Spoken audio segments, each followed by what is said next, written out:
बिस्मिल्लाहिर्रहमानिर्रहीम। अस्सलाम वालेकुम नादरीन, आप यूट्यूब चैनल देख रहे हैं। मैं इमरान खान हूँ। इमरान खान साहब ने जो हुकूमत को टाइम दिया है मुज़ाकरात के हवाले से, उसमें एक दिन गुजर गया है। देखें, जो इमरान खान साहब के दो मुतालबात हैं उसमें कोई लंबा चौड़ा टाइम तो चाहिए नहीं। यानी अगर हुकूमत ये चाहे और नीयत हो जाए तो ये दोनों मुतालबात फ़ौरी तौर पर तस्लीम किए जा सकते हैं। ये दोनों मुतालबात बज़ाहिर बहुत जायज़ लगते हैं। यानी एक मुतालबा ये है कि जितने भी बेगुनाह कैदी या सियासी कैदी इस वक्त बंद हैं जेलों में, उन्हें रिहाई दी जाए, और ये हक होता है कैदियों का। पूरा निज़ाम जो है वो ज़ोर डाल रहा है, पूरा निज़ाम जो है वो कोशिश कर रहा है कि मैक्सिमम लोग पाकिस्तान तहरीक इंसाफ के उन्हें जेलों के अंदर रखा जा सके। तो एक तो इमरान खान साहब का ये मुतालबा है। दूसरा ये है कि 9 मई और 26 नवंबर ये दो ऐसे दिन हैं जिस दिन पाकिस्तान के अंदर बहुत ख़राबी हुई है। 9 मई 2023 और 26 नवंबर 2024। यहाँ पे इमरान खान साहब ने कहा कि इन दोनों के ऊपर जुडिशल कमीशन तश्कील दिए जाएं और गैर जानिबदार जजेस को जुडिशल कमीशन का हिस्सा बनाया जाए सुप्रीम कोर्ट ऑफ पाकिस्तान से, ताकि दूध का दूध और पानी का पानी हो, पता चले कि 9 मई को क्या हुआ था, कौन जिम्मेदार था, और 26 नवंबर को क्या हुआ और कत्लेआम कैसे हुआ, डी चौक पे गोली कैसे चली, किसने चलाई, किसके ऑर्डर्स पे चली, ये सारी चीज़ें क्लियर हो जाएंगी। अब इसमें जो पहला मरहला इमरान खान साहब का वो है जी कि हम सिविल डिसोबीडियंस का आगाज़ कर देंगे अगर हुकूमत ने हमारे साथ संजीदगी से मुज़ाकरात ना किए, और उसकी जिम्मेदारी हुकूमत के ऊपर होगी। अब जो इमरान खान साहब ने पहले मरहले में सिविल नाफरमानी की तहरीक का आगाज़ करने का फ़ैसला किया है, वो ओवरसीज़ पाकिस्तानियों से वो पहली दरख्वास्त करेंगे। ओवरसीज़ पाकिस्तानियों की बड़ी तादाद इमरान खान साहब के साथ खड़ी है। यही एक वजह है कि पाकिस्तान में ओवरसीज़ पाकिस्तानियों को वोट डालने का हक नहीं मिलता। दुनिया के बहुत सारे मुल्कों में उनके ओवरसीज़ जो हैं उनको हक मिलता है कि वो अपने मुल्क के अहम तरीन फैसले में अपना रोल प्ले करें, वो बताएं कि वो किसकी हुकूमत देखना चाहते हैं और किसकी नहीं। तरक्की याफ्ता ममालिक में ये होता है, लेकिन पाकिस्तान में ओवरसीज़ पाकिस्तानियों को ये हक नहीं दिया जा रहा। हालांकि ओवरसीज़ पाकिस्तानी जो पैसा पाकिस्तान में भेजते हैं उसी पैसे को आप फॉरेन रेमिटेंस कहते हैं या आप तरसीलात ज़र कहते हैं। जो पैसा ओवरसीज़ पाकिस्तानी बाहर मुल्कों में कमाते हैं, अपने ख़ानदान वालों को पाकिस्तान में भेजते हैं, तो वो सारा पैसा तो एकदम खर्च नहीं हो जाता, लेकिन वो पैसा बाहर के मुल्कों से पाकिस्तान में आता है। अगर वो उनकी फैमिलीज अपने पास रखें या बैंकों में जमा रखें या उसको खर्च भी करें, तो वो पाकिस्तान के अंदर दौलत में इजाफा होता है। वो पैसा यहाँ पे खर्च होता है, मार्केट के अंदर सर्कुलेट होता है, जिससे टैक्स इकट्ठा होता है और हुकूमत पाकिस्तान को टैक्स भी मिलता है, और पाकिस्तान के अंदर जो पैसा है वो बढ़ता भी है। ओवरऑल जो पाकिस्तान के अंदर पैसा है उसकी मिकदार बढ़ जाती है जब ओवरसीज़ पाकिस्तानी बाहर से पैसा इंजेक्ट करते हैं पाकिस्तान में। ये कितना पैसा भेजते हैं इसके ऊपर एक डाटा मैं आपके सामने रखता हूँ, और हुकूमत का उसके ऊपर कितना इन्हिसार है मैं आपको ये बता देता हूँ कि पाकिस्तान के अंदर यानी पाकिस्तान जैसा मुल्क जो है इसका सबसे ज़्यादा इन्हिसार ज़राअत और उसके बाद इंडस्ट्री के ऊपर होना चाहिए, एक्सपोर्ट्स के ऊपर होना चाहिए, और रेमिटेंसेस तो बहुत छोटा उसका हिस्सा होना चाहिए। लेकिन आपको हैरत हो जाएगी कि पाकिस्तान में एक्सपोर्ट्स इतनी नहीं है जितनी रेमिटेंसेस हैं। यानी पाकिस्तान में बहुत सारी फैसिलिटीज़ दी जाती हैं एक्सपोर्ट इंडस्ट्री को, बहुत ज़्यादा उनको उठाया जाता है, उनको फैसिलिटेट किया जाता है, उनको फ़ायदे दिए जाते हैं, उनके लिए पॉलिसीज़ लाई जाती हैं ताकि ज़्यादा से ज़्यादा एक्सपोर्ट्स हो और बाहर से पैसा पाकिस्तान में आए। लेकिन हो ये रहा है कि जो ओवरसीज़ पाकिस्तानी है वो एक्सपोर्ट्स से ज़्यादा पैसा पाकिस्तान में भेज रहे हैं, हालांकि उनको किसी किस्म की फैसिलिटी भी नहीं दी जा रही। एयरपोर्ट्स के ऊपर उनके ऊपर नायत अजीबोगरीब सलूक किया जाता है, सिर्फ इख्तलाफ राय के ऊपर उन्हें रुसवा किया जाता है एयरपोर्टों पे, उनके रिश्तेदारों को पाकिस्तान में उठा लिया जाता है। अभी चंद नौजवान हैं वो सिर्फ अपनी राय दे रहे हैं, किसी के बाप को उठा लिया, किसी के भाई को उठा लिया, और लगातार ये सिलसिला जारी है। कोई एक दो नहीं, मैं आपको दर्जनों मिसालें दे सकता हूँ जहाँ पे ओवरसीज़ पाकिस्तानी जो पाकिस्तान से बाहर रहते हैं वो इमरान खान के मौक़िफ़ को सपोर्ट करते हैं, तो उनकी सपोर्ट को रोकने के लिए पाकिस्तान में इदारे उनके रिश्तेदारों को अगवा कर लेते हैं, जबरी तौर पर अगवा करते हैं, उनको ऊपर टॉर्चर करते हैं, फिर उनको वो सुनवाते हैं और उन्हें ये कहते हैं कि तुम अपना मौक़िफ़ बदल दो। बहुत सारे ओवरसीज़ पाकिस्तानियों के साथ इसी किस्म का घिनौना खेल खेला गया है, और ये रिकॉर्ड का हिस्सा आपको छुपी और ढकी हुई चीज़ तो है नहीं। अब इमरान खान साहब ने सबसे पहले रेमिटेंसेस की बात की है, हुकूमत का इसके ऊपर कितना इन्हिसार है मैं पहले एक डाटा आपके सामने रख देता हूँ। सन 2000 में पाकिस्तान को जो ओवरसीज़ पाकिस्तानी पैसा भेजते थे, सन 2000 की बात है, परवेज़ मुशर्रफ के दौर की, वो लगभग $1 अरब से थोड़ा ज़्यादा था, $1 अरब। फिर यह आहिस्ता आहिस्ता बढ़ता गया। जब परवेज़ मुशर्रफ का दौर ख़त्म हुआ तो उस वक्त ये हो चुका था $7 अरब से ज़्यादा, यानी 2008 में $7 अरब से कुछ ज़्यादा हो चुका था। फिर पीपल्स पार्टी के दौर में भी ये कुछ ना कुछ बढ़ता रहा, और 2013 में ये अमाउंट पहुंच गई थी लगभग 15 अरब डॉलर तक। 15 अरब डॉलर तक की अमाउंट ओवरसीज पाकिस्तानी पाकिस्तान भिजवा रहे थे। अब ये एक बहुत बड़ी अमाउंट है, बहुत बड़ा पैसा है, और पाकिस्तान का इन्हिसार ओवरसीज पाकिस्तानियों के इन पैसों पे बढ़ता गया।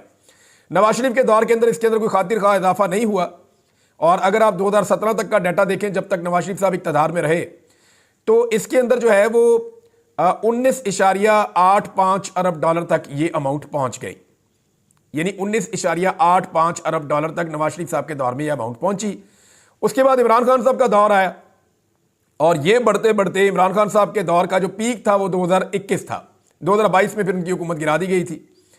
2021 में ये रेमिटेंसेस बढ़ते बढ़ते 31.3 अरब डॉलर तक पहुंच गई, और ये लगातार बढ़ती चली जा रही थी। तो इमरान खान साहब के दौर में ओवरसीज पाकिस्तानियों ने पाकिस्तान पे एतबार किया, पाकिस्तान की गवर्नमेंट पे ट्रस्ट किया, और उन्होंने बहुत बड़ी मिकदार में अपनी रेमिटेंसेस या अपना पैसा पाकिस्तान में भिजवाया, और पाकिस्तान में इन्वेस्ट भी किया, अपनी फैमिलीज को भी भेजा, और दिल खोल कर पैसा पाकिस्तान में भेजा। उन्हें पाकिस्तान के ऊपर और पाकिस्तान की पॉलिसीज के ऊपर ट्रस्ट था। लेकिन जैसे ही शहबाज शरीफ साहब की सरकार बनाई गई, इमरान खान साहब का रजीम चेंज करके, तो फिर एकदम इसके अंदर डिक्लाइन आना शुरू हो गया। और अब डिक्लाइन आते आते ये वापस 2023 का जो डाटा है उसमें 26.5 अरब डॉलर तक पहुंच गया है। यानी इमरान खान इसे 31.5 अरब डॉलर तक ले गए थे, ये अब 25.5 अरब डॉलर तक, 26.5 अरब डॉलर तक पहुंच गया है। यानी 5 अरब डॉलर की कमी हो गई है। ये खासा डिप है जो पाकिस्तान को लगा है PMLN के दौरे हुकूमत में। अब इन रेमिटेंसेस के ऊपर ही सबका इन्हिसार है। आर्मी चीफ ने भी थोड़े दिन पहले कहा कि ओवरसीज पाकिस्तानी पाकिस्तान को उठा सकते हैं, वो पैसा भेजें। अब इमरान खान साहब मांग रहे हैं इंसाफ। एहतजाज के रास्ते उनके ऊपर बंद कर दिए गए। जब वो निकलते हैं एहतजाज करते हैं, उनके ऊपर गोलियां चलाई जाती हैं। अब उनके लोग शहीद हो रहे हैं, और वो मजीद लोगों को मरवाना नहीं चाहते। तो यहाँ उन्होंने एक नई हिकमत अमली दी। उन्होंने कहा जी हम पुरअमन एहतजाज करेंगे, नॉन वायलेंट होगा, लेकिन हुकूमत को मुतासर करेगा। हुकूमत को वहां मारने का फैसला किया जहां हुकूमत को इंपैक्ट आता है। अब सवाल यह है कि क्या ओवरसीज पाकिस्तानी इमरान खान साहब को अगर कॉल देना पड़ गई, अगर हुकूमत ने इमरान खान साहब के साथ मुज़ाकरात में कामयाबी हासिल ना की और वहाँ पे बदनीयती दिखाई, और इमरान खान साहब ने कॉल दे दी कि ठीक है जी हम ओवरसीज पाकिस्तानियों को अब कह रहे हैं कि जो बाहर से आप पैसा भेजते हैं वो पैसा भेजना कम कर दें। ख़त्म तो नहीं कर सकते, लेकिन कम कर सकते हैं। जो ज़रूरत का पैसा है उतना भेजें और बाकी ना भेजें।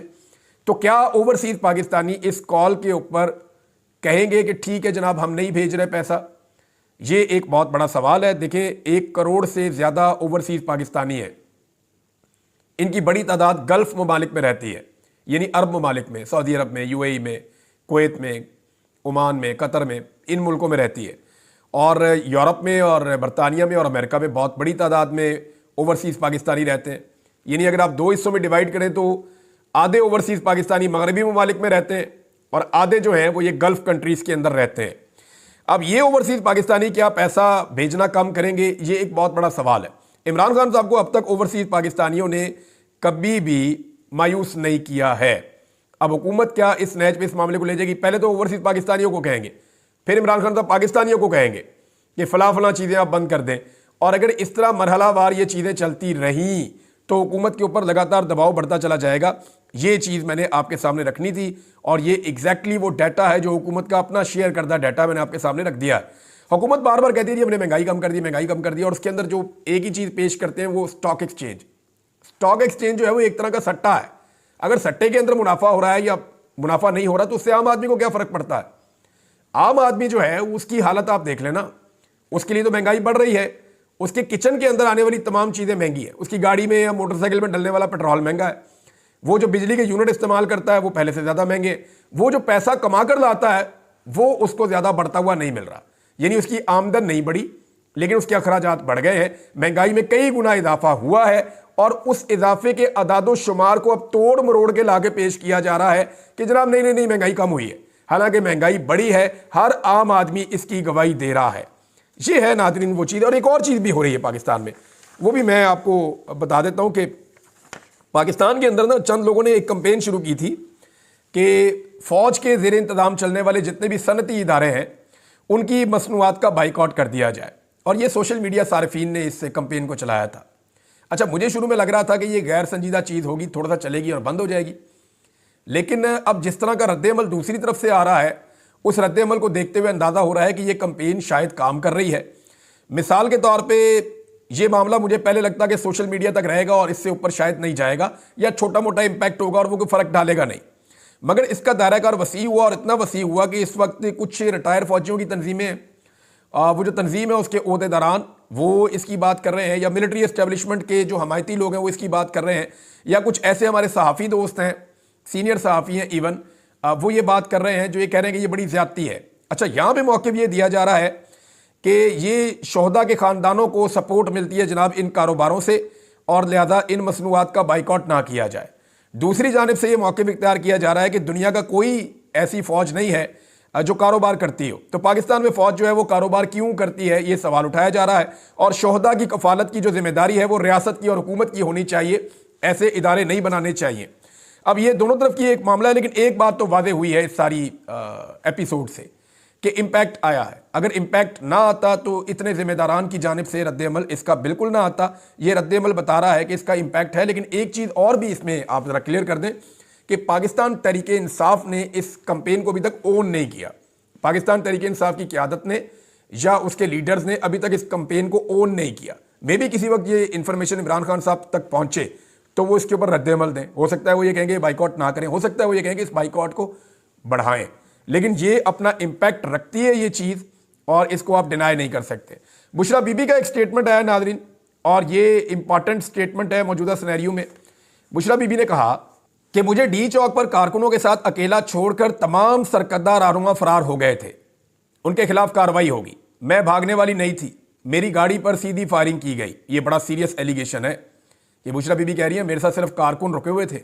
वो कारकुन ने कहा भी जी हमने खुद देखा 40-50 लोग आपके आसपास कारकुन थे। तो उन्होंने कहा जी मुझे कारकुनों से कोई शिकायत नहीं है, हमारे साथ जो पश्तून है उन्होंने बड़ी वफादारी दिखाई है, इमरान खान साहब के कारकुन डट कर खड़े थे। लेकिन ये बात उन्होंने अपने रहनुमाओं के बारे में कही है, बज़ाहिर ऐसा लग रहा है, और यहाँ पे इस खबर में भी यही है कि तमाम सरकर्दा रहनुमा फरार हो गए थे। और डी चौक एहतजाज के बाद पहली मरतबा इनका मौक़िफ़ सामने आया, जिसके मुताबिक वो इन पार्टी कायदीन से सख्त नाराज़ हैं जो इन पर 24 नवंबर के एहतजाज से कारकुनों को छोड़कर भागने का इल्ज़ाम लगा रहे हैं। उन्होंने इस हवाले से मीडिया पर बयानात दिए हैं।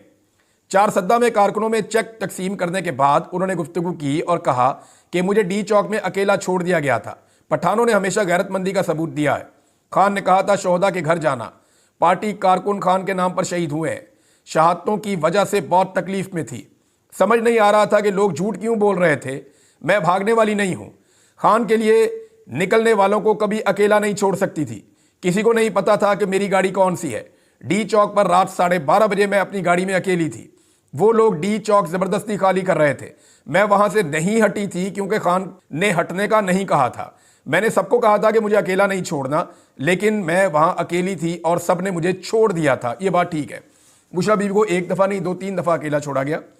एक मरतबा कुछ इस तरह का भी मनसूबा है, मुझे आइडिया है, और मैं पहले बता चुका हूँ आपको कि उनकी गाड़ियाँ आगे जाने दी गई और बाकी गाड़ियाँ पीछे रुक गई थी, और एक गैप पैदा हो गया था दोनों काफिलों के बीच में। वहाँ एक इरादा था रियासत का कि वहाँ बुशरा बीबी को उठा लिया जाए, उन्हें गिरफ्तार कर लिया जाए। लेकिन दूसरी जानिब से रावलपिंडी और इस्लामाबाद से बहुत बड़ी तादाद में कारकुन निकले पाकिस्तान तहरीक-ए-इंसाफ के, जिनमें ख़ास तौर पे शहरियार रियाज साहब थे, आमिर मुगल साहब थे, अलीमा खान साहबा थी, अहमद फरहाद साहब थे, और बहुत सारे और लोग थे। ये वो मेन लोग हैं जो वहाँ पे थे, समाविया ताहिर साहबा वगैरह। जब ये लोग आए तो फिर सिचुएशन ज़रा बदल गई, और उसकी वजह से फिर बुशरा बीबी की वहाँ गिरफ्तारी नहीं हो पाई। बुशरा बीबी ने कहा कि वहाँ बहुत से लोग इस बात के गवाह हैं, जो लोग रोड खाली कर रहे थे वो भी गवाह हैं। जब मैं वहाँ से नहीं जा रही थी तो मेरी गाड़ी पर सीधी फायरिंग की गई। बुशरा बीबी ने कहा कि पार्टी के तमाम सरकर्दा रहनुमा डी चौक इस्लामाबाद से गायब थे और इन्हें कारकुनों के साथ अकेला छोड़ा गया, और अब वो मीडिया पर बयानात भी दे रहे हैं। मैं ऐसे पार्टी रहनुमाओं के खिलाफ सख्त कार्रवाई के हक में हूँ, और वक्त आने पर ऐसे तमाम रहनुमाओं के खिलाफ कार्रवाई भी की जाएगी। इस हवाले से रिपोर्ट इमरान खान को पेश करके उसकी मंजूरी दी जाएगी। बुशरा बीबी ने तमाम पार्टी कायदीन को कहा था कि 24 नवंबर को एहतजाज के दौरान हर सूरत डी चौक पहुंचें और वहां पर ही एहतजाज किया जाएगा। कोई पार्टी रहनुमा गिरफ्तार ना होने पाए और कोई भी फोटो सेशन के बाद गायब ना हो। लोगों ने तो रस्ते में फोटो सेशन किए सिर्फ मोटरवे पे, उसके बाद गायब। बहुत सारे मैंने ऐसे बंदे देखे हैं MNA और पाकिस्तान तहरीक-ए-इंसाफ के लोग रोजाना फ़ोन कर करके बताते हैं कि हमारा फ़लाँ रहनुमा जो है रस्ते में उसने अपने नारे लगवाए, अपनी फुटेज बनाई, उसके बाद हमें वो नज़र ही नहीं आ रहा था वो कहाँ गया। तो बहुत सारे ऐसे लोग हैं जो दिखाई ही नहीं दे रहे थे। कारकुनों के साथ बीबी को अकेला छोड़ दिया गया, ये उन्होंने शिकवा किया। तो जनाब ये बुशरा बीबी का स्टेटमेंट था। अब मरियम नवाज भी शहबाज शरीफ के साथ बैकफुट पे चली गई हैं। मैं आपको ये बता देता हूं कि एक्चुअली शहबाज शरीफ ने पहले ये कहा था कि ये जो भी हुआ डी चौक पे, इस पे उन्होंने आर्मी चीफ का शुक्रिया अदा किया था।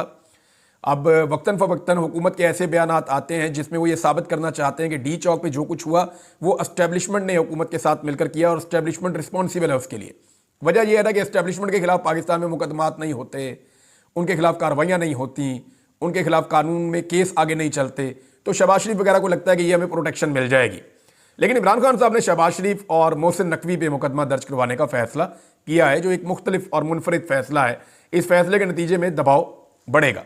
मरियम नवाज ने फौरी तौर पे स्टेटमेंट दिया, जी मैंने तो पंजाब पुलिस को कहा था गोली नहीं चलानी, मैंने तो मना किया होता पंजाब पुलिस को, यानी वो अपने आप को बचा रही है कि जी हमने गोली नहीं चलाई, मैंने जो यहां से पुलिस भेजी थी उसने किसी किस्म की कोई कार्रवाई नहीं की, वो अपने आप को अब बचा रही है। तो सारे के सारे लोग जो हैं वो इस कत्लेआम से अपने आप को दूर रखना चाहते हैं, अपने आप को बचाना चाहते हैं। लेकिन इमरान खान साहब के मुतालबात को अभी तक संजीदा नहीं लिया जा रहा। अगर मुतालबात को संजीदा ना लिया गया और ये अगली तहरीक शुरू हो गई तो पाकिस्तान में एक नई सिचुएशन जन्म ले लेगी। हुकूमत यानी दावे कर सकती है ना, हुकूमत ये कह सकती है कि इमरान खान साहब की कॉल के ऊपर कोई भी बात नहीं सुन रहा, तो वो तो डाटा आ जाएगा, पता चल जाएगा। जब फॉरेन रेमिटेंसेस जो हैं वो हर महीने का एक डाटा आता है, जब वो कम होगी तो पता चल जाएगा कि इमरान खान साहब की कॉल के ऊपर ओवरसीज पाकिस्तानियों ने लब्बैक कहा है या नहीं कहा है, ये पता चल जाएगा। और एक आधा महीना आप चीज़ों को मैनेज कर सकते हैं, बाहर से आप बल्क में पैसा मंगवा सकते हैं, कुछ कर सकते हैं, लेकिन आप ज़्यादा देर तक कर नहीं पाएंगे। ये बहुत बड़ी अमाउंट होती है जो ओवरसीज पाकिस्तानी भेजते हैं। ये लगभग 2 से 3 अरब डॉलर के दरमियान होता है जो हर महीने की ट्रांजैक्शन होती है। अब इतना पैसा तो हुकूमत अपनी जेब से डाल के बाहर से यहाँ नहीं ला सकती, लिहाजा 1-2 महीनों के अंदर सारी चीज़ें क्लियर हो जाएंगी। नाज़रीन, एक और खबर है, वो ये है कि डोनाल्ड ट्रंप के साथ मुलाकात की है पाकिस्तान तहरीक इंसाफ के चंद लोगों ने वहाँ अमेरिका में, और उनमें सज्जाद बरकी साहब का भी नाम आ रहा है। कुछ और लोग भी ये बता रहे हैं कि उनके पास खबर है, और ख़बर ये है कि डोनाल्ड ट्रंप अभी तक इस बात के ऊपर आमादा है कि इमरान खान साहब के साथ जो हो रहा है वो ज़्यादती हो रही है, और आने वाले दिनों में शायद वो इसके लिए आवाज़ भी उठाएंगे। इसहाक डार ने बड़ी कोशिश की है, कोई 9-10 के करीब सफ़ीरों से उन्होंने मुलाकात की, गैर मुल्की सफ़ीरों से, क्योंकि इस्लामाबाद में जो एक बर्बरियत हुई है और जो डी चौक का सानहा हुआ है, उस सानहे को लेकर जो है वो हुकूमत बहुत परेशान है, एस्टेब्लिशमेंट भी बहुत परेशान है। इसीलिए जो है वो लाशें ढूंढने वाले सहाफ़ी जो हैं उनको अगवा भी किया गया, उनको परेशान भी किया गया। अब जो सहाफ़ी वापस तो आ गए हैं, देखिए मुतीउल्लाह जान वापस आए हैं, हमारे शाकिर एवान साहब वापस आए हैं, लेकिन आप ये देखें कि जिस पॉलिटिकल पार्टी की लाशें ढूंढने के लिए, इंसाफ के लिए ये सहाफ़ी कोशिश कर रहे थे, उस पॉलिटिकल पार्टी ने उनको पूछा भी नहीं। ये अफसोस की बात है ना, यानी मुतीउल्लाह जान कोई अपने लिए तो नहीं लड़ रहा था, वो तो पाकिस्तान के लिए लड़ रहा था, इंसाफ और कानून के लिए लड़ रहा था। तो जिस पॉलिटिकल पार्टी के साथ ये जुल्म और ज्यादती हुई थी, उन्हें जाके उसके साथ इज़हार यकजहती के लिए खड़े होना चाहिए था। नहीं भी होंगे तो कोई फर्क नहीं पड़ेगा, मुतीउल्लाह जान जो कर रहा था वो करता रहेगा, शाकिर एवान जो कर रहा था वो करता रहेगा। लेकिन पाकिस्तान तहरीक इंसाफ के अंदर ये उनके अंदर इस बात का